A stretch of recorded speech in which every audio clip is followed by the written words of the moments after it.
De retour sur le plateau de la matinale 6-9 en ce 4 juillet 2025. On parle de foncier. Oui. Aujourd'hui, quelle démarche pour l'obtention d'un titre foncier?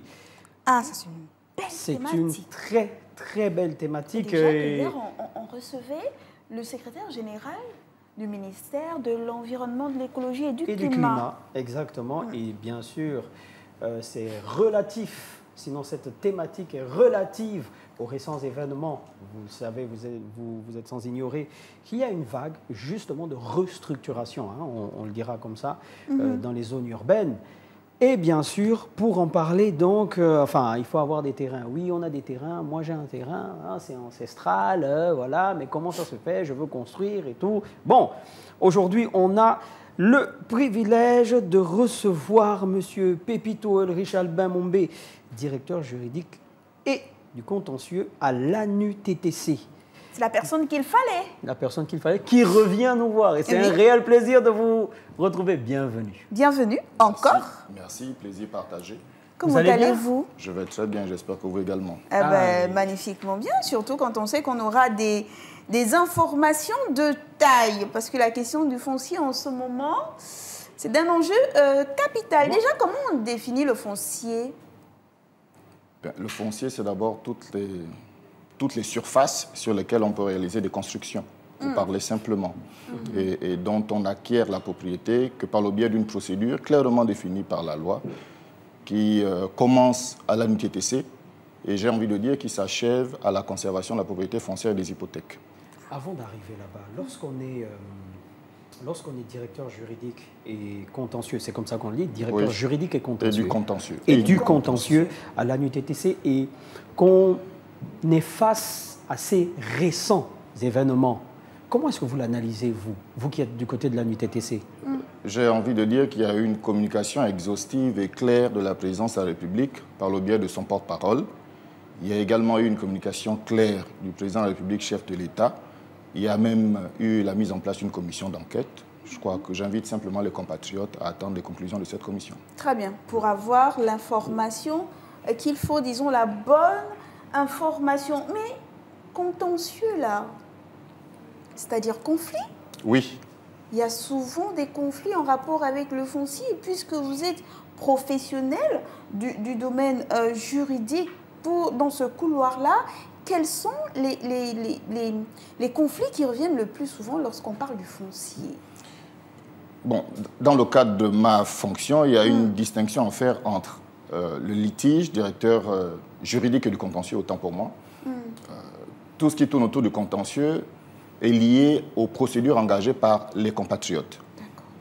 Pour le dire simplement, vous occupez un espace, vous n'êtes pas détentrice d'un titre de propriété, vous sollicitez la régularisation foncière de cette occupation auprès de l'ANUTTC, votre collègue fait la même chose concernant le même espace, naturellement un conflit en découle.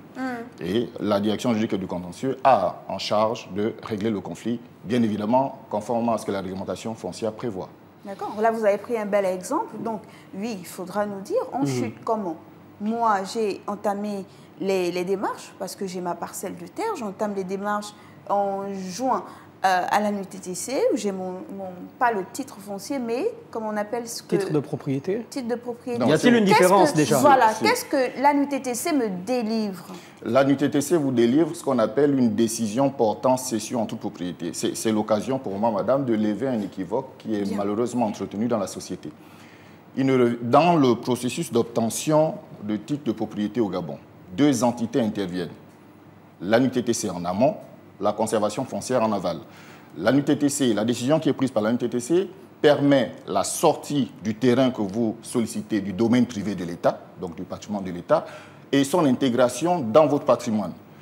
La conservation foncière permet la sécurisation, la garantie et la protection de ce bien. En réalité, la protection du droit qui découle de ce bien. D'accord.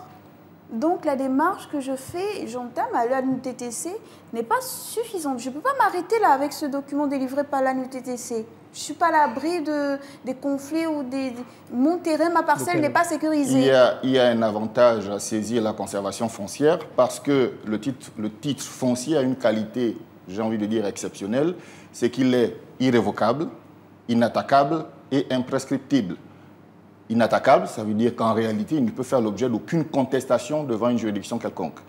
Imprescriptible, ça veut dire que vous ne pouvez pas le perdre par l'effet du temps. On sait que l'obtention du titre foncier est assujettie, et on parle sous votre contrôle, à deux phases, deux étapes en tout cas. Hein, et ces étapes-là, après, ont deux phases. Et ces phases ont des étapes.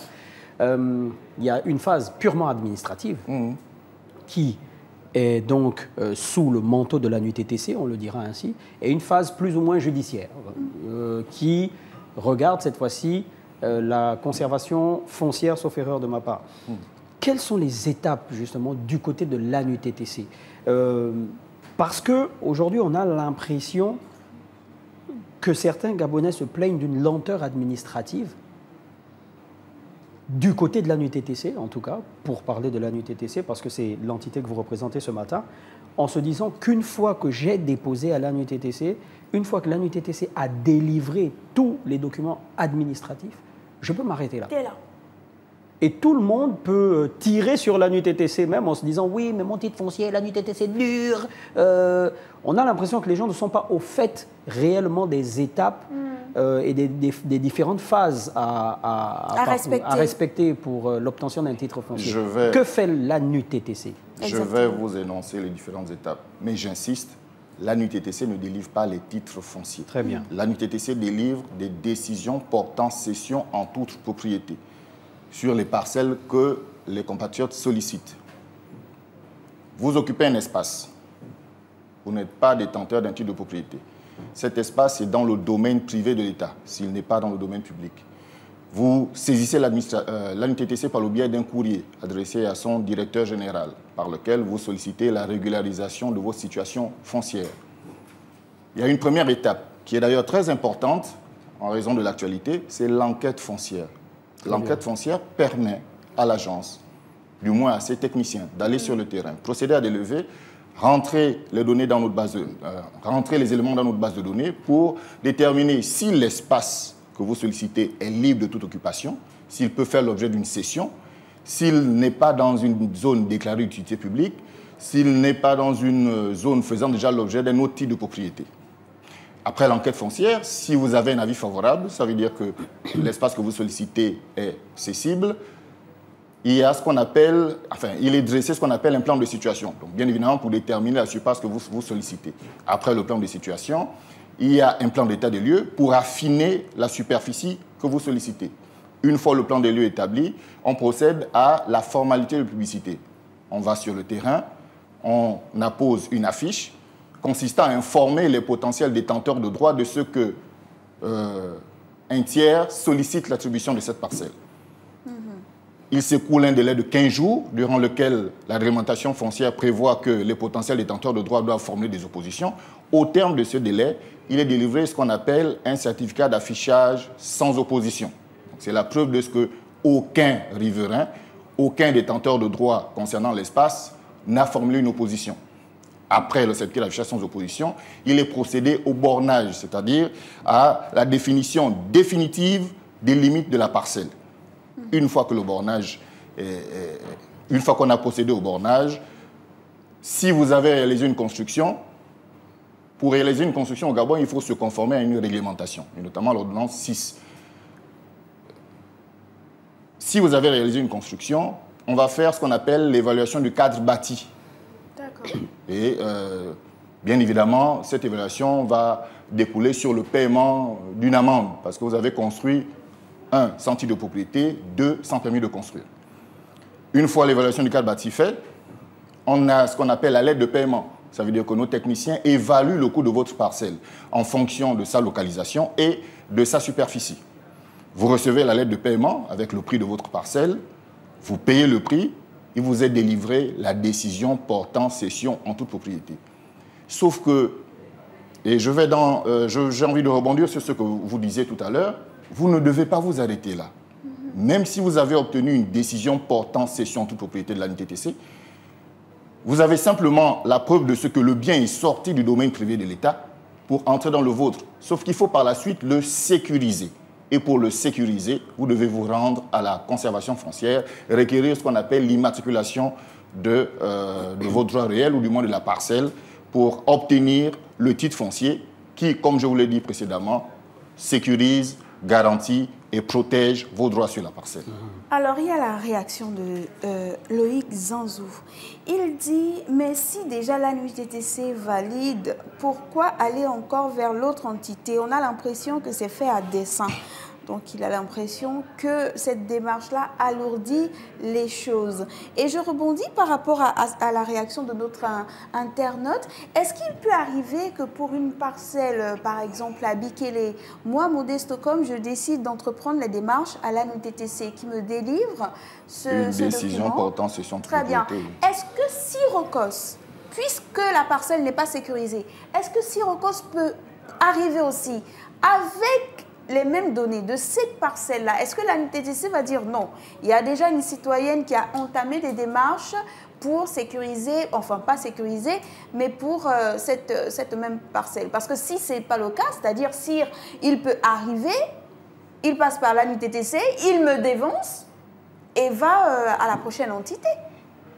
Est-ce qu'on peut se retrouver à deux sur la même parcelle à la NUTTC, puisque la NUTTC ne sécurise pas le foncier? La NUTTC sécurise le foncier d'une certaine manière en délivrant une décision portant cession en toute propriété. Pour aller dans le même sens que votre exemple, vous avez déjà obtenu une décision portant cession en toute propriété. Oui. Votre collègue sollicite le même espace. La réglementation foncière prévoit que les cessions sont faites sous réserve des droits des tiers. Ça veut dire que dès lors qu'un tiers possède déjà un droit sur un espace sollicité, naturellement, on rejette la procédure du compatriote qui le sollicite. D'accord. Quand bien même il aurait entamé les démarches de façon pas très honnête. Est-ce que cela peut arriver? C'est sa propriété, mais moi j'ai entamé les démarches avant elle.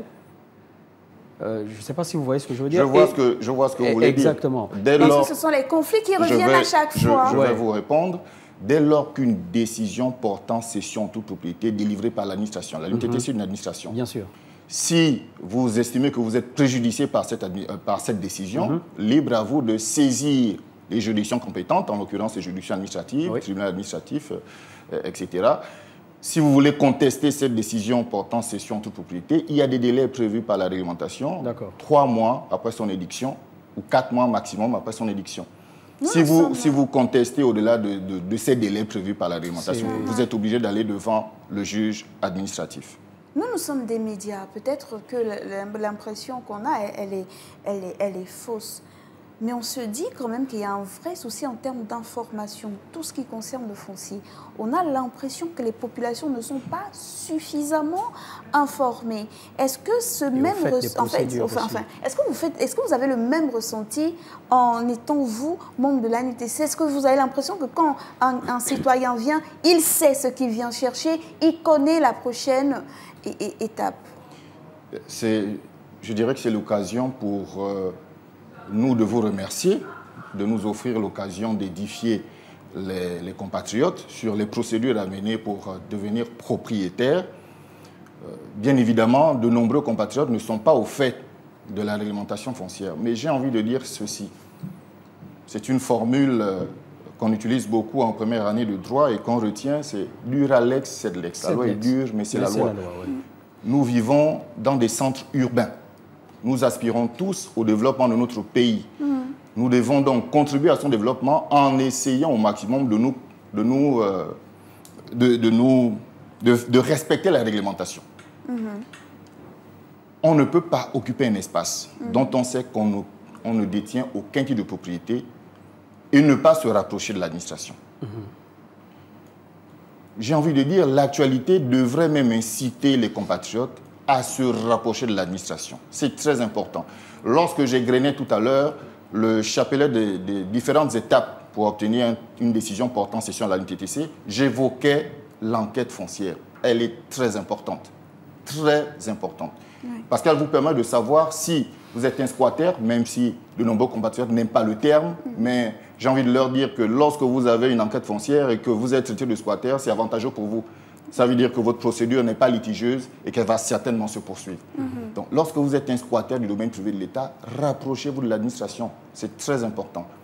On mène une enquête, on vous situe et à vous de prendre les dispositions. J'ai envie de faire une petite digression s'agissant de l'attitude des compatriotes. Il est naturel pour le Gabonais d'aspirer à la propriété. J'ai même envie de dire qu'il existe un lien indissoluble entre le Gabonais et sa terre. Mais il y a néanmoins la persistance de mauvaises habitudes. Je faisais état tout à l'heure d'un certain attentisme et même d'un refus de se conformer aux décisions de l'administration.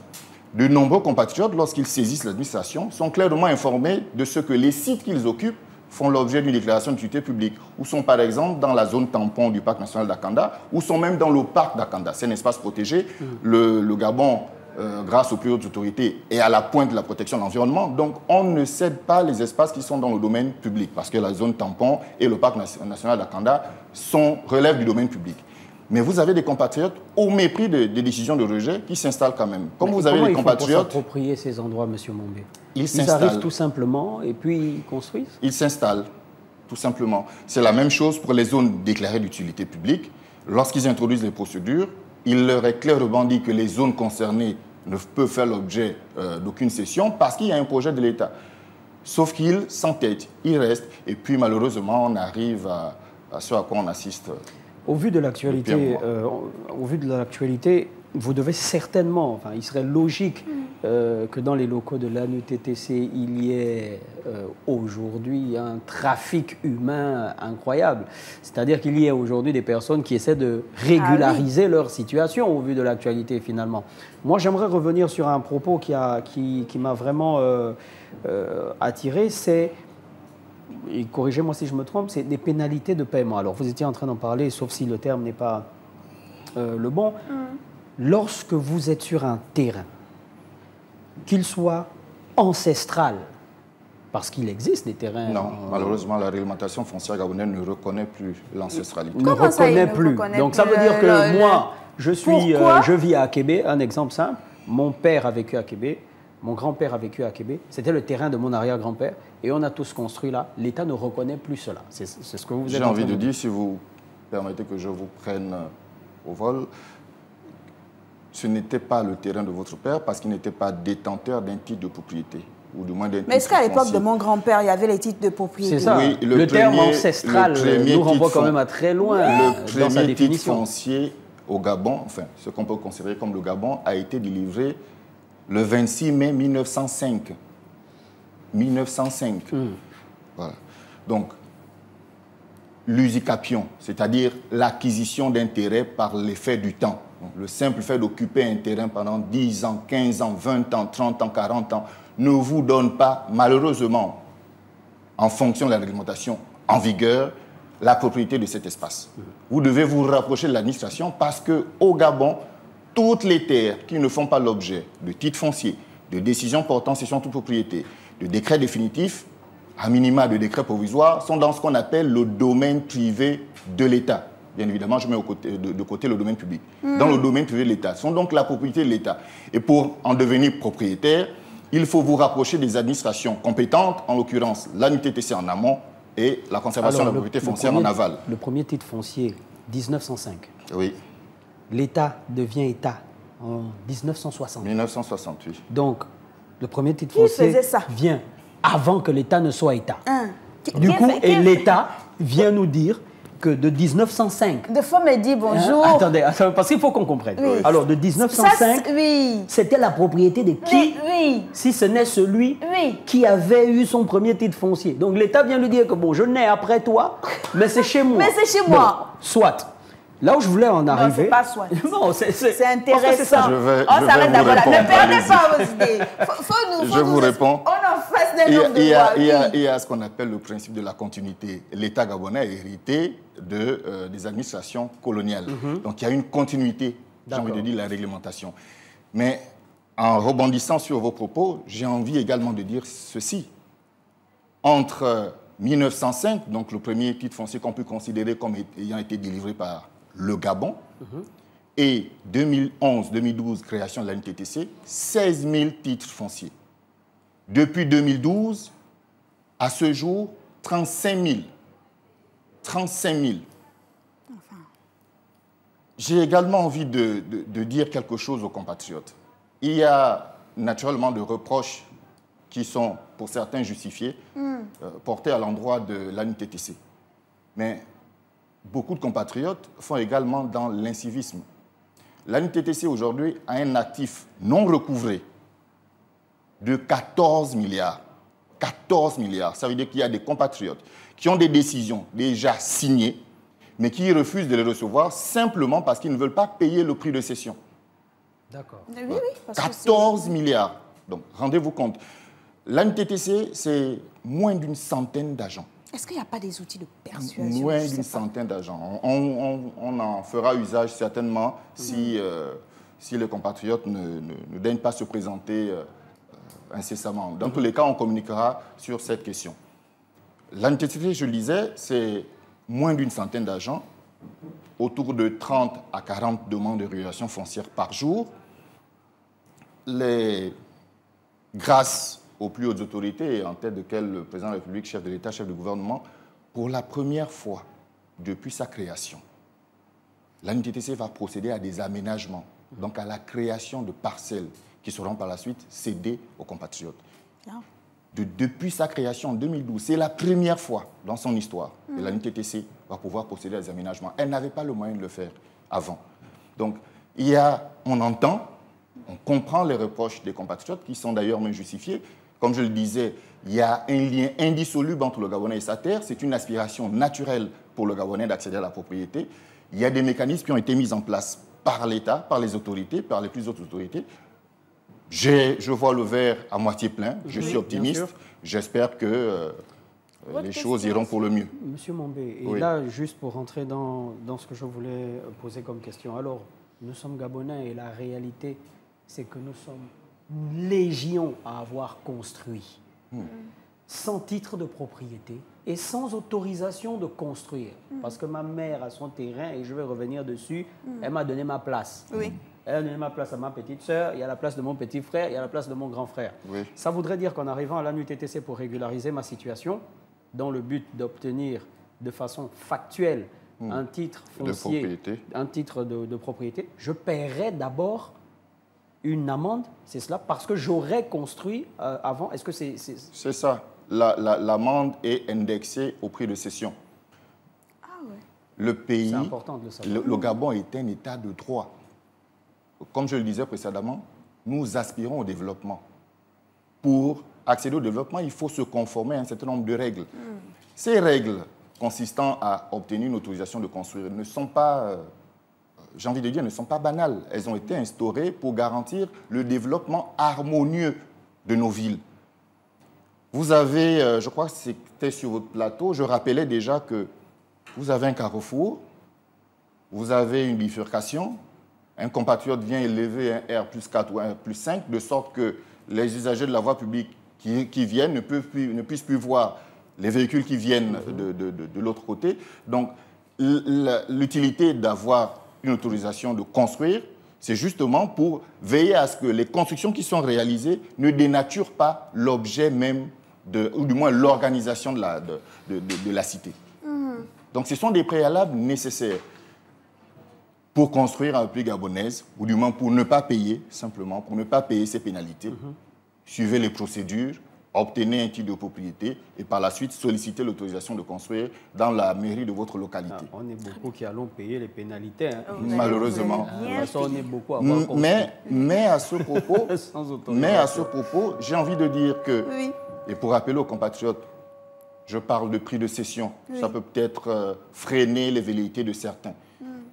L'ANUTTC, je prends deux fourchettes, la fourchette basse et la fourchette haute. Les parcelles, en général, l'ANUTTC Fourchette basse aussi entre 300 000 et 500 000. Fourchette haute entre 3 millions et peut-être 6 millions. Bien évidemment, et ce sont les critères les plus déterminants, en fonction de la localisation de la parcelle. Une parcelle à la Sablière n'a pas le même coût que dans les PK, en fonction de la localisation de la parcelle et de sa superficie. La réglementation foncière prévoit que vous pouvez avoir au minimum en zone urbaine 200 mètres carrés, 5 000 maximum.